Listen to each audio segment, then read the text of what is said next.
Hi guys, and welcome to our first installment in a series of short tutorials on how to start streaming. It is important to say that not everybody has all the answers on how to become a successful streamer, nor will all the advice I give be relevant to all of you.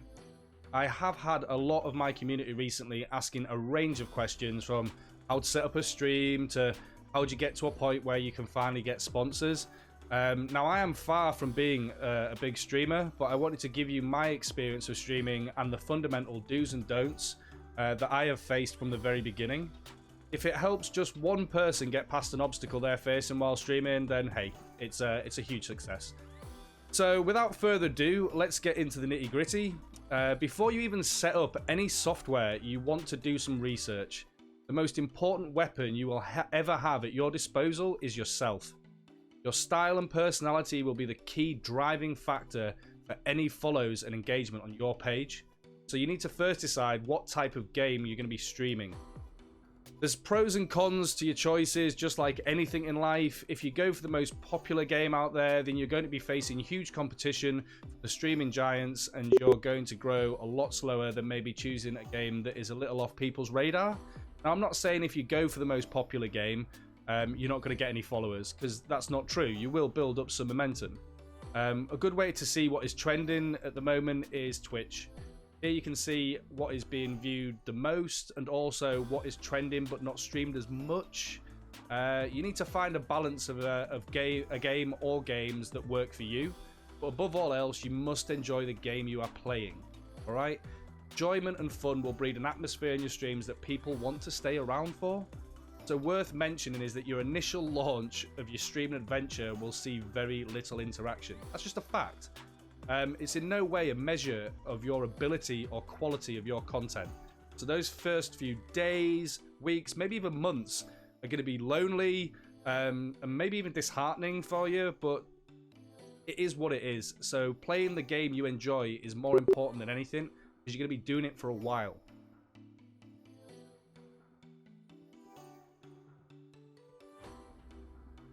The next step is something that we'll call style.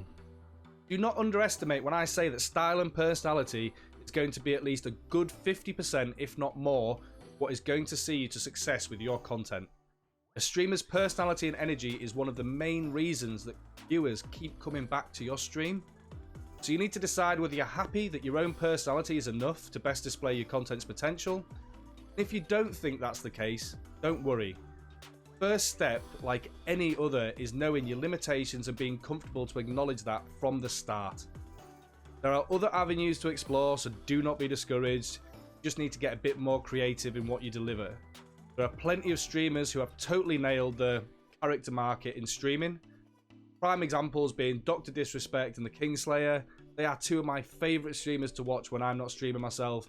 They deliver these characters exceptionally well. You could have come up with something similar yourself. But whatever you choose, confidence is key.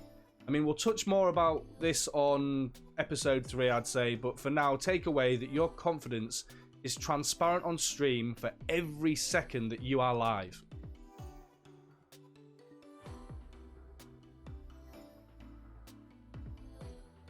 The next and final step for this episode is planning.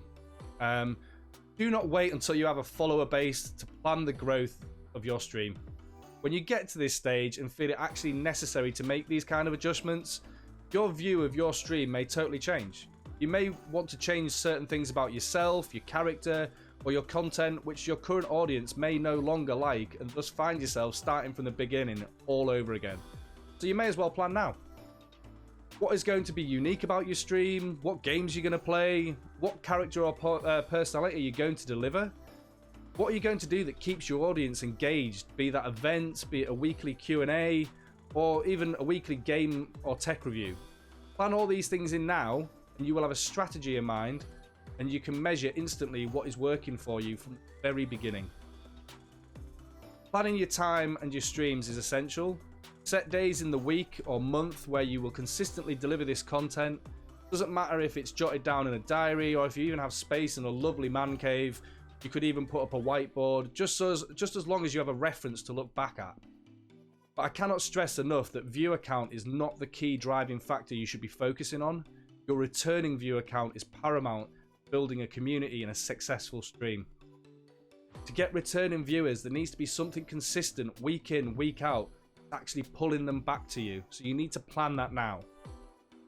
I hope you found the first installment useful, and tune in for the second installment where we're going to be going into more detail into setting up your stream, from which software to use, hardware, and where to focus your energies into the next steps. And if you enjoyed this video, don't forget to hit that subscribe button, guys. Drop a big fat thumbs up. Would really appreciate it.